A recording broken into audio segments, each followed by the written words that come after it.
আসসালামু আলাইকুম সবাইকে, কেমন আছেন সকলে? আশা করছি অনেক ভালো আছেন। নতুন একটা ভিডিও নিয়ে চলে আসলাম। তো এই বছরে প্রথম তালের পিঠা করা হচ্ছে, তাও আবার আম্মুদের মানে বাবার বাড়ি এসে আর কি। তো অলরেডি তালের পিঠা কিন্তু প্রায় ভাজা হয়ে গেছে, মানে 3 ভাগের 2 ভাগ শেষ হয়ে গেছে, আর এখন 1 ভাগ আছে। পিঠা মূলত ভাজা হচ্ছে, সবাই খাচ্ছে মজা করে, আমরাও খাচ্ছি। আর এই যে এখন একজন, সে গোসল করে ঘুমাই গেছিল, এখন উঠে এসে পিঠা খাবে বলতেছে। দেখি আম্মু দাঁড়াও। পিঠাগুলো কিন্তু মাশাআল্লাহ দেখতে কিন্তু অনেক সুন্দর হয়েছে এবং সফট হয়েছে। থাক আর না ভাঙি, অবশ্য না ভাঙলে বুঝবেনও না। ওয়েট, আমি একটা ভেঙে দেখাবো এখন, তার আগে এই পিঠাটা উঠাই। হ্যাঁ, এটা হয়ে গেছে। আমি কিন্তু মাশাআল্লাহ আম্মুর কাছ থেকে বেশ ভালোই পিঠা বানানো শিখে গেছি। আর এইভাবে পিঠাটা ভাজলে খুব বেশি তেল লাগবে না, যদিও এর আগেও আমার চ্যানেলে এই পিঠার প্রস্তুত প্রণালী সবকিছুই দেওয়া আছে। তারপরে যেহেতু প্রত্যেকটা সিজন প্রত্যেক বছরে চলে আসে, আর প্রথমবারের যে অনুভূতিটা সেটা অন্যরকম। দাঁড়াও বাবা, দিচ্ছি।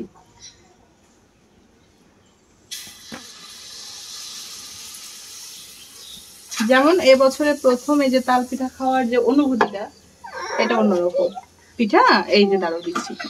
আচ্ছা, ওকে যেহেতু দিতে হবে সেই ক্ষেত্রে আমি একটা পিঠা ভেঙে দেখাচ্ছি। কাছে আসো, এই যে দেখাই। ভেঙে দিব না, একটু ভেঙে দেখাই। একটু ভেঙে দেই, থাক একটু একটু একটু। আচ্ছা ঠিক আছে, ভাঙতেই দিল না। আচ্ছা যাও, আমি আর একটা ভেঙে দেখাচ্ছি। এই যে মাশাআল্লাহ, পিঠাগুলোর ভেতরে কিন্তু কোনো আটা নেই, দেখতে বেশ সুন্দর সফট হয়েছে অনেকটা। মানে পিঠার ইংলিশ তো হচ্ছে কেক, বাট কেক বলতে আমরা যেটাকে বোঝাই, ওই কেক আর এই পিঠা দুইটা কিন্তু আসমান জমিন মানে ফারাক আছে। তো এই পিঠাটা চালের গুঁড়া দিয়ে নর্মালি তৈরি করা হয়। তাল পিঠা তো অনেকে খায় আর অনেকভাবেই করা হয়। গরমে ঘেমে যাচ্ছি, তারপরেও এটার মধ্যে আলাদা একটা আনন্দ আছে। কি বাবা, যাও যাও, ও কই ডাকতেছে, যাও তাম্মু যাও। এই মুহূর্তে আমার ক্যামেরাম্যান, সে হচ্ছে আমার বড় ভাইয়ের ছেলে। এর আগেও ওকে আমার ভিডিওতে দেখেছেন। ঠিক যাচ্ছে না, যাচ্ছে না, এই যাও ওর সঙ্গে, যাও যাও।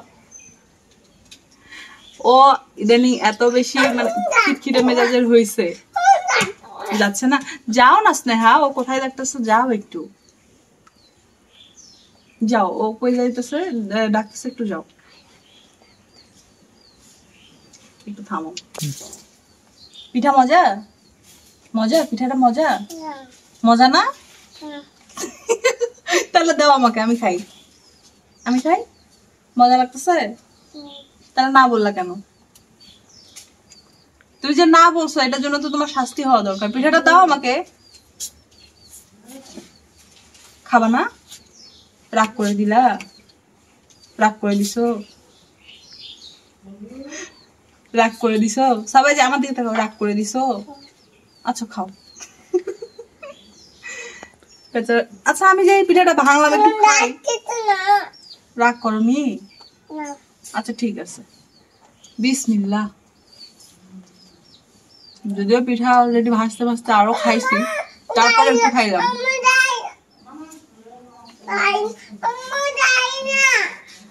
যাচ্ছে না স্নেহা, যাও বাবা, ও কি বলতেছে একটু শোনো। ইতোমধ্যে কিন্তু এই যে এই পিঠাটাও প্রায় হয়ে যাচ্ছে।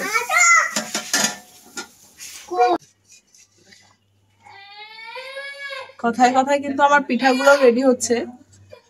মূলত তালের পিঠা ছাড়াও কিন্তু বড়াও তৈরি করা যায়, বাট আমার কাছে কেন জানি না, যবে থেকে এই সফট পিঠাটা বানাতে শিখে গেছি তবে থেকে বড়াটা আর ভালো লাগে না। মনে হয় ওটাতে এক্সট্রা একটা তেল খাওয়া হয়, আর এটাতে দেখা যায় খুব অল্প তেলে স্বাস্থ্যকর ভাবে এই পিঠাটা করা হয়, বেশ ভালো লাগে। আর আমার ভিডিও করার সময় সাইরেন তো বাজতেই থাকে, এটা জানেন। মাঝখানে একটু কম ছিল, বাট ইদানিং ওর শরীরটা এত পরিমাণ খারাপ, সঙ্গে তো আমার শরীর খারাপ আছেই। আর এখানে আসার পর থেকে সে অনর্গল আমাকে জ্বালাইতেই আছে। দেখা যায় যে রাতেও খুব বেশি একটা ঘুমাইতে দেয় না, সারাক্ষণ জ্বালাতন করে। জানি না কেন, এখনো সে কান্নাকাটি করতে আছে, সারাক্ষণ জ্বালাবে এরকম। তো যাই হোক, আজকে অবশ্য বাড়ি থেকে চলে যাব। আর কার কার তাল পিঠা পছন্দ অবশ্যই কমেন্ট করে জানাবেন। আর যদি কেউ এই তাল পিঠার রেসিপিটা জানতে চান তাহলে অবশ্যই কমেন্ট করে জানাবেন, ইনশাল্লাহ আমি দেখিয়ে দেওয়ার চেষ্টা করব। আর আজকের মতো ভিডিওটা আর লং করতেছি না, যেহেতু সেও আমাকে অনেক বেশি জ্বালাইতেছে, ও কান্নাকাটি করতেছে। এখন মোটামুটি পিঠা ভাজাও শেষ, সবকিছু রেখে উঠতে হবে। যারা যারা এখনো আমাদের চ্যানেলটিকে সাবস্ক্রাইব করেনি তারা অবশ্যই চ্যানেলটিকে সাবস্ক্রাইব করবেন। আর আমাদের ভিডিওগুলো ভালো লাগলে লাইক কমেন্ট শেয়ার করে পাশেই থাকবেন। আল্লাহ হাফেজ।